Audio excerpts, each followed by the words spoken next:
Welcome, Calculus BC, to the video on optimization. This is Unit 5. Let's begin here. So, before we do things, why are we doing this? Why would we do optimization? Why does this matter? And most importantly, ooh-woo. And second most importantly, is this going to be on the AP test? Because that's all that really matters. Why would you even be doing this right now if it wasn't on the AP test? So optimization is like, you've done these like the related rates problems. You guys remember the related rates stuff? And you know how that works? Like you have to do d over dt, derive it. So those are the one type of word problems. I'd say like optimization are the other type of word problems you'll see on an AP class. And the idea with the related rates was finding like you do implicit differentiation. With optimization, we're not really doing implicit differentiation. We're trying to find relative max and min.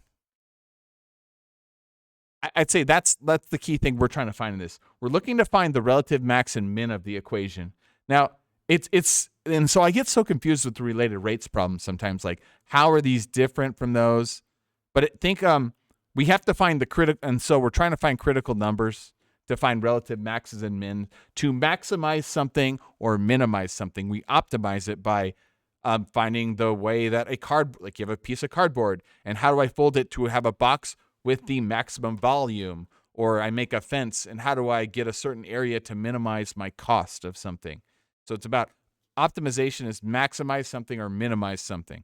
And it involves, eventually you get the function, and you're looking to get the critical numbers, all right? That's the idea behind this. I'm trying to find the relative min or max. Is this on the AP test? The real question. Maybe. This is one of those things that I think if it is, it might be on a little bit. It could be on a multiple choice question. It could be on a part of a free response question, maybe. But it's one of those things that like related rates is like always on the AP test, either in multiple choice sometimes and free response questions. Optimization is like sometimes. And there's a lot of concepts that you learn in calculus and I go, oh, it builds on each other. Optimization doesn't build on anything. If there was a thing to forget in calculus, it's error analysis, because I don't even understand it. We're doing it in BC. But if there's a second thing to forget, it's optimization. But let's go over it, because maybe it's on the test. Hey, if this is going to be like AP test like last year, what if optimization is one of the problems? And like it's a big chunk of the grade. Like you don't know. But let's talk about the real stuff here. So what is optimization? So here's my steps. Sometimes people like steps. And this is from the textbook. One of the most common applications of calculus involves doing the minimum or maximum. So the procedure for doing this, right? And just like related rates, sometimes you like the steps right here. You can screenshot this. First step is we want to choose the variables or draw a figure. So whenever you're doing a word problem type thing, I always like drawing a picture of it. Draw a picture if there's no picture out there. Maybe you set some variables that represent things we're setting up. Writing down kind of our given information, right? The second step is we want to write a primary equation. So it's whatever you're trying to minimize or maximize. So for example, if I said, so this is the key thing are you trying to maximize volume? So I want to make an equation that's volume equals ... whatever. It's a volume of a pyramid, a rectangular, whatever, pyramid shape. I want to have that formula. Or if it is, I'm trying to maximize profit, I will have a formula to calculate profit. So write a primary equation. If I'm trying to maximize volume, it's V equals whatever. If it's area, A equals whatever. Okay? Isolate whatever min or max. That means I'm isolating that V equals whatever. You'll see how this works. So think about, hey, I got to figure out what I'm trying to min max. Now, that equation might involve multiple variables. So like if you're doing like a rectangular prism, and that volume, like a rectangular 3D object, right, is length times width times height. That's 4 variables in there. But you want to get this down to two variables. Basically, you have your what sometimes we call the dependent and independent. My volume equation, V equals whatever, V, and then there should only be one variable in here. We're not doing like with related rates where we like derived it with respect to time so we could deal with multiple variables. Sometimes you might have to like something substitute in for each other. So we'll have to rearrange it. And you'll see with some examples today what I mean by that. But we want to get it to like one on each side. So basically two variables. Maybe that's clearer to write. Find the domain. So this might matter. Like if you're talking a volume of a box, the idea is like, what are your restrictions on volume? Well, volume can't be negative. So our volume probably can't be 0 as well. Like that might not make sense. So if there's some domains they kind of restrict you to, make sure you make note of those domains. Like, does it make sense? And even if you can't figure out the domains at this step, maybe that doesn't matter. Go to the step 5, because maybe when you look at what you get for your answers for your critical numbers, the point of the domain is when you take the derivative and you find the critical numbers, you might get multiple. Let's say you get 2, and you got to go, wait, which one makes sense? If one of those numbers says, oh, to maximize the volume, the length of a side has to be -5, you go, wait a minute. For a real thing, we can't have negative sides, so that's not a real answer. So don't fret about domain right away. Maybe you look at your final critical numbers, and you'll get your answer. Now, so my shortcuts to all this, wow. I just kind of read, let's see, my shortcuts. Find your min or max. You need an equation that solves for the thing being min or max. Oh, that's exactly what I didn't even look at these keys. So that's what I just said. So perfect. I'm remembering what I did last year. I'm proud of myself. Get it down to 2 variables and then derive the equation. There's no implicit differentiation. Wow. And makes sense. So everything, this is kind of my keys to these steps here and thinking about this. When we're optimizing and think about it real world, we are trying to maximize or minimize, which means critical numbers. And the great thing with these type of problems, you might go, wait, I get 2 critical numbers. Which one's the max or the min? Do I have to figure out if it's the max or min? The answer is probably not, because they don't try to be that complicated in these problems. I wouldn't even bother. So let's do some. Let's see if I can do these problems. I don't remember. All right, so this is a very typical thing we do. We go, hey, we have a box, and we want to try to find volume or something about. Okay, but sometimes we got little things in the box. So we have a box with no lid. Is to be made from 48 cubic centimeters of material. So you wanna make a box like this is, if you're in manufacturing, you're like, hey, I want to make a box that holds this much amount of stuff. I'm working in Amazon, but I want to only use this much material because of the cost, right? But I have a few restrictions on this.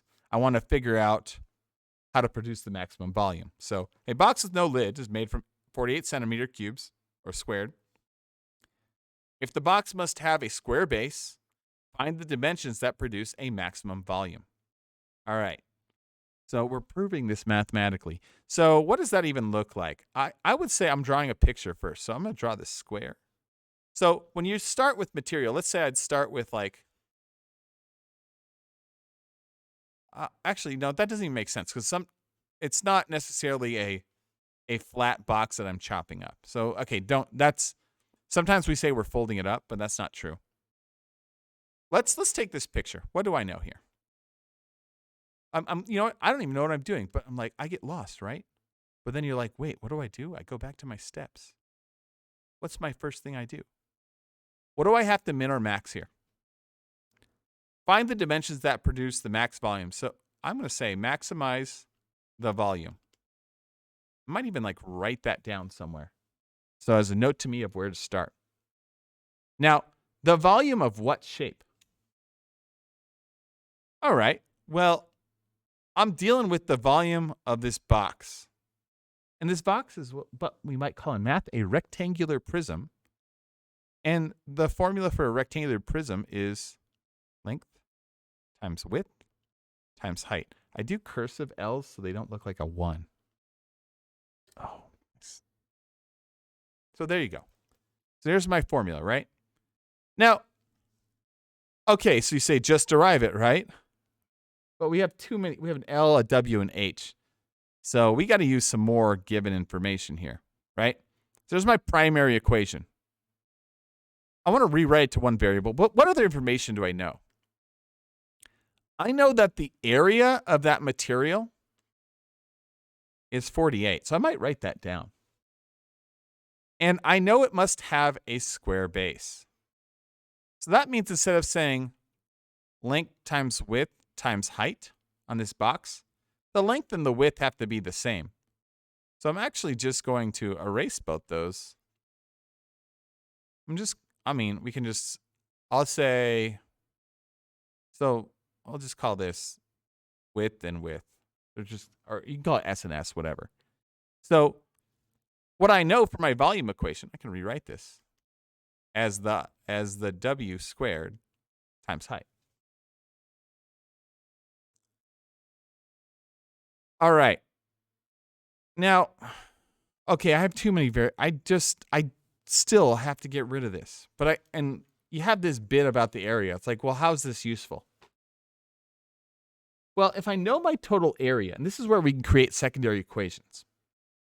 What is the surface area of this box? Remember, it doesn't have a lid, no top.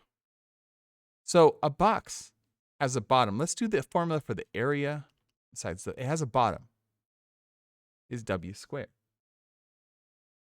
And then we have 4 sides of a box here. This is like surface area, right? And each side of the box is going to be W times H, right? But there's 4 of them. So we can say this. So I have a surface area equation. And I can even say 48 is equal to W squared plus 4W times H. Now, if I have this equation, and I want to get rid of these H, let's say I want to get rid of H here. I have an equation right here I can use. So going back to our steps, and this is where it gets kind of complex. We want secondary equations here, like sometimes, that's one step. But what I want to do is I want to use this information to substitute in here. So that means for this secondary equation, I have to get it down to an H equals level. I have to get it down to H equals. So we're going to isolate the H. Oh boy, this is going to be fun. What do? Subtract W squared on both sides.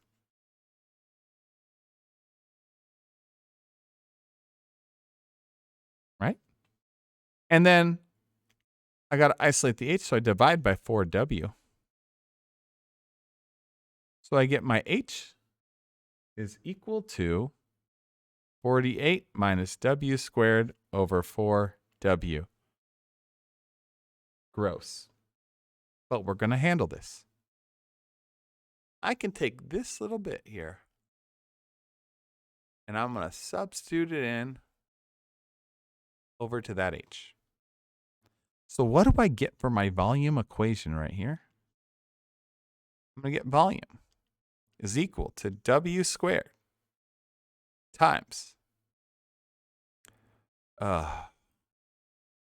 48 minus W squared over 4W. Yay. Well, I can simplify this a little bit, right? Because before I'm down to 2 variables, but it's still gross. I can cancel out something. I bet you see it. This is like a W on top, right? And this is that. So I can cancel out one of these W's. So I now have my volume is equal to W times 48 minus W squared and then over 4. You know what I'm going to do? I want to distribute this W in because I don't like it like this. Yeah, you're going to see a lot of work here. I'm going to have to move the screen. So I'm going to go 48W minus W cubed divided by 4. But you can split this 4 up. Tell me if it's too low. I don't know what you guys can see. I can move my, let's move my screen up. Oh, that doesn't work because I'm not. That's right. So what I get is it's going to be 48 over W over 4. This will actually read. Okay, so I'm going to do all the steps. Cubed over 4, which is going to equal 12W minus W cubed over 4. So I now have a volume formula.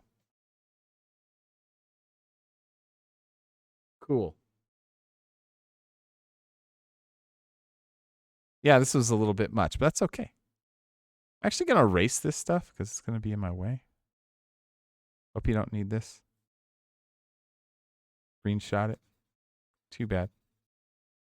It's gone. So I know I have my volume formula. I hope I did the math right on that too. So I'm going to rewrite it over here. As volume equals 12W minus W cubed over 4. Now, you isolate this. You got 2 variables. I want to derive it because I'm trying to maximize my volume. So I'm going to say dV over dW. You're deriving it with respect to W. Variable. This is going to be 12 minus 3W squared over 4. Maybe I shouldn't have simplified this much. I did it. And your critical numbers happen when this equals 0. So we're looking to make this equal to 0. So how do we do this? Well, let's isolate the terms. I'm actually going to add this thing to both sides. So I can rewrite this as 12 equals positive 3W squared over 4. I'm going to multiply both sides by the reciprocal of this fraction. Multiply by 4/3. I can do that. When you do that over here, these will cancel out. I'm left with a W squared. When you do it over on that left side, this 3 and 12 reduces to 4. I'm just left with 16.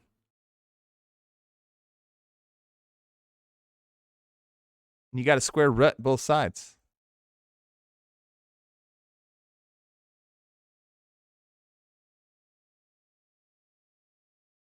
Now, do I say W equals technically plus or minus 4? Really? Because 4 or negative 4 would solve this. But remember our domains, which we didn't talk about. If we are talking about the side of a box, does negative 4 make sense? No. So our maximum volume happens when the width right here is equal to 4. What was I trying to find? The dimensions. So I know the W has to be 4.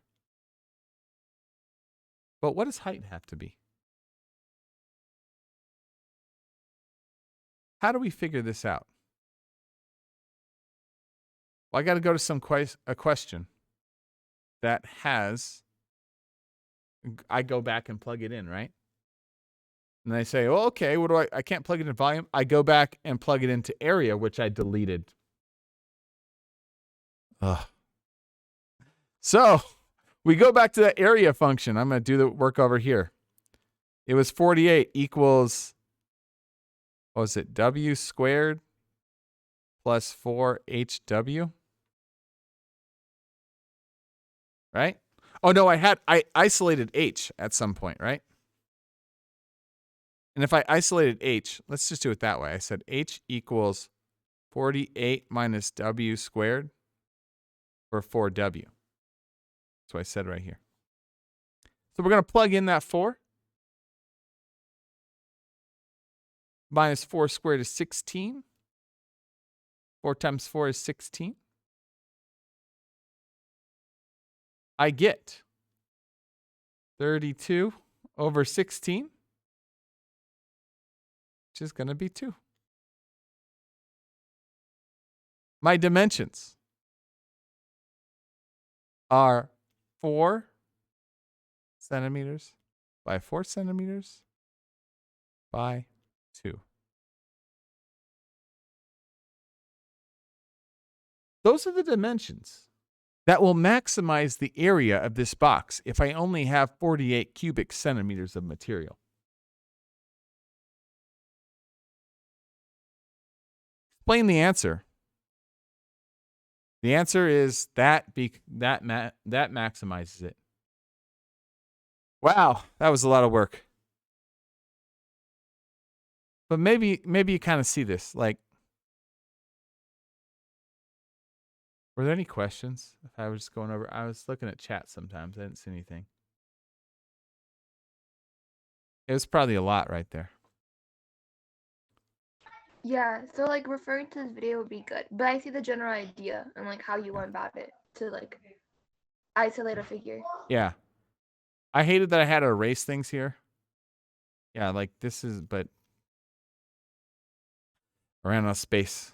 Let's try another one. Let's do another. These will be easier. I don't want to do that. Do I want to do an easier one? Okay, let's do an easier one. Maybe I should start it this way. Sometimes we get like little math tricks like this. The sum of 2 non-negative numbers is 30.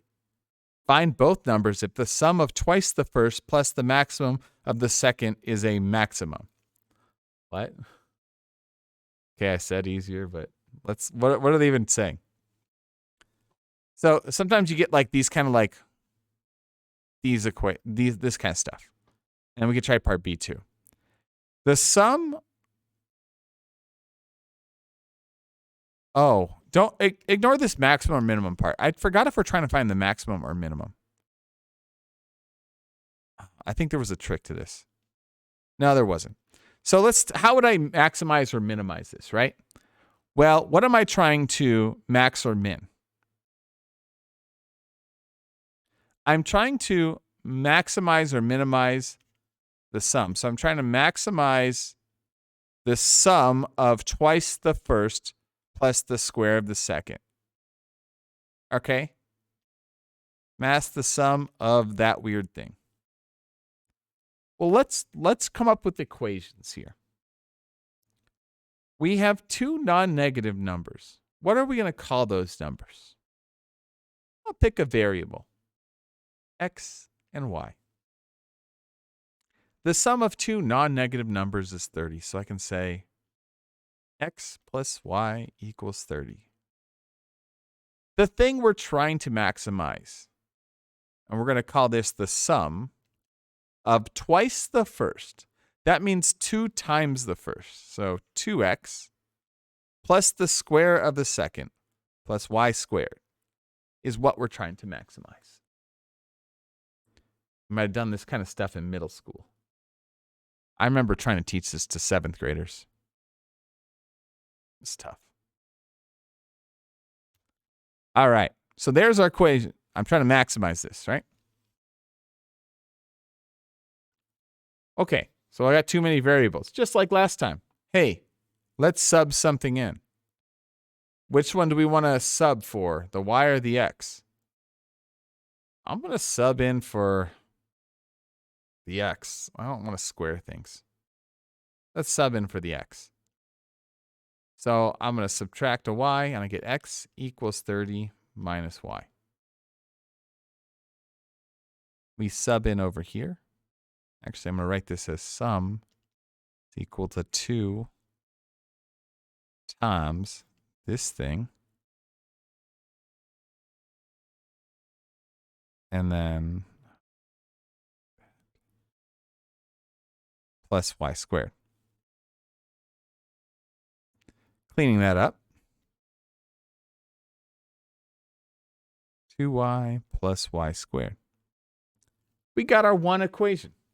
2 variables. So you know what? We're going to derive both sides. When I derive both sides, derive it with respect to y. So I'm just do s prime because I'm lazy. is 60 goes to 0. This would be negative 2 plus 2y. Now we're setting that equal to 0. So we got to find our y. And that shouldn't be too bad. We add 2 to both sides. Divide by 2 and y equals 1. So if y equals 1, x would have to equal x equals 29.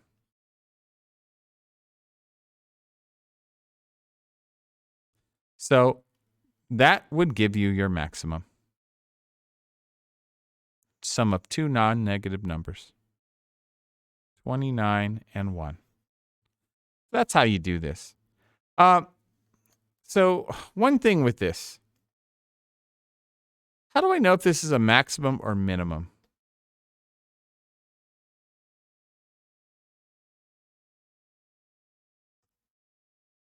Okay, you do have a domain here. They have to be non-negative, right? So you can't be lower. Non-negative, could it be 0? Maybe. This is the part that, okay. I don't think it matters. So I know this is an extreme value. It's a critical number, right? But I'm not actually, now if I'm thinking about this, is this the maximum or the minimum?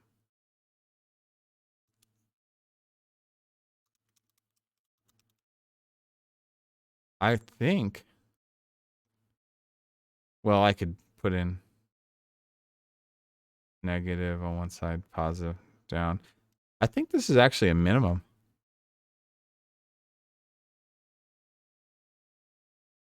I think this is a minimum.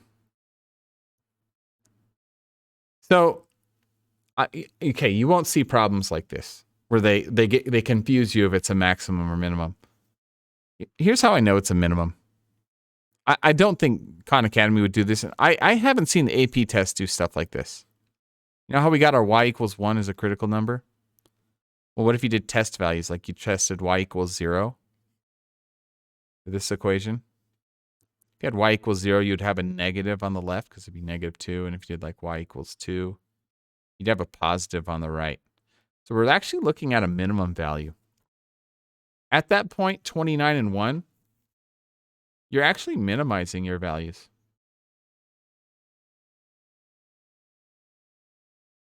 You kind of see that?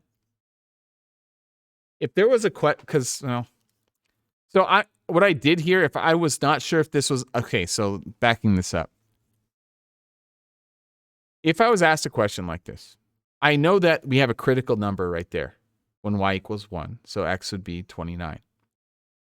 I can put this on a number line, just like first derivative test, to test if it's a relative min or max.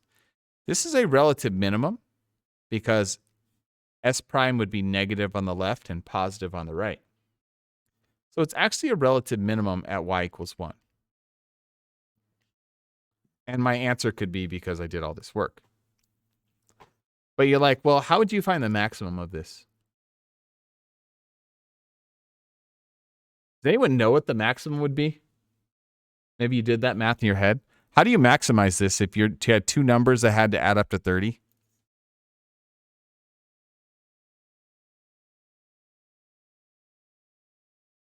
What you're actually looking for, does anyone know? Maybe Justin. He's thinking about this on the side. You know he is. What are the two numbers?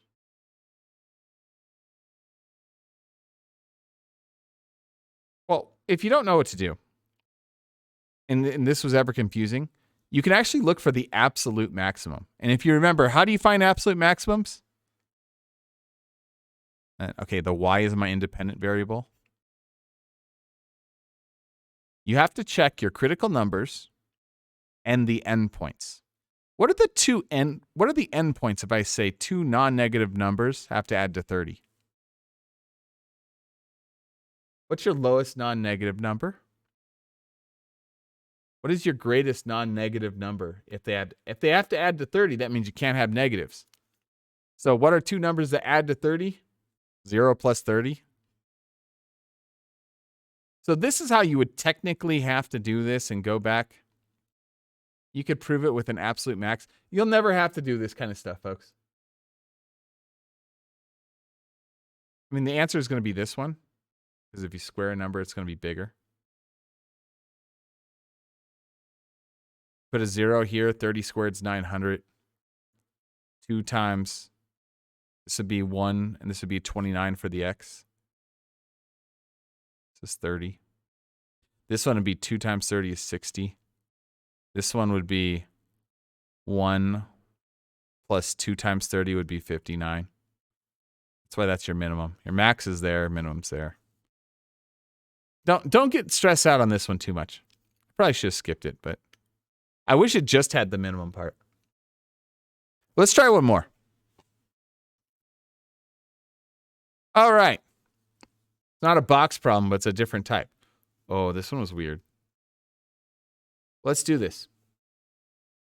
A rectangle is positioned with one vertex on the line this in the first quadrant as shown. Find the point at which the rectangle has a maximum area. The nice thing is they gave you a picture, right? And this is the line, negative 2x plus 3. The 3 is the y-intercept up there. Negative 2x and negative 1 or negative 1/2 slope right here. Want to find the point. So the rectangle has a maximum area, right? Ooh. Ooh. How do we start this? All right. Well, what am I trying to maximize? The area. And the area of that rectangle? X times Y. Boom times boom. Okay. Do I have other information? I think I do. I have this guy.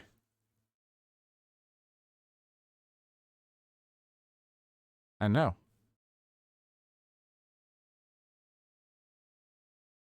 What did Angel do? He could do this.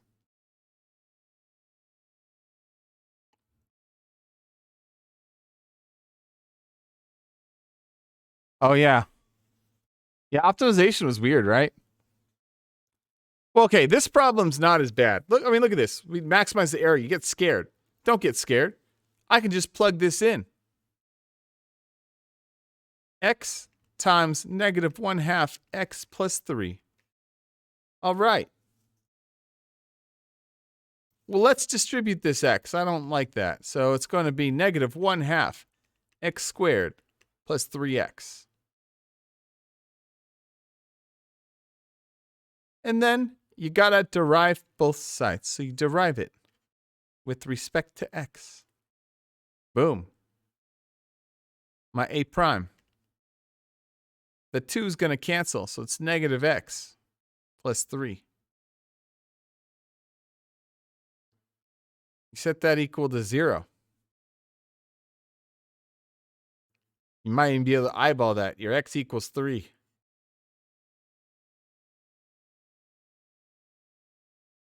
Your y. Negative 1/2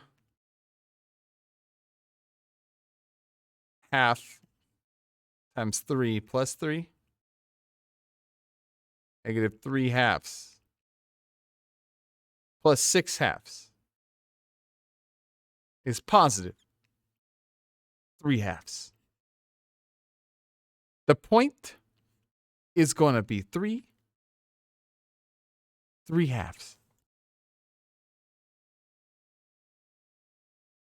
Okay. That one wasn't as weird. Now in all these problems, we had to like plug in a secondary equation. I guess sometimes that might be harder to figure out. I'd go back if you had like a volume equation and surface area. Those are very common. Surface area and volume are very common traps to have to figure out.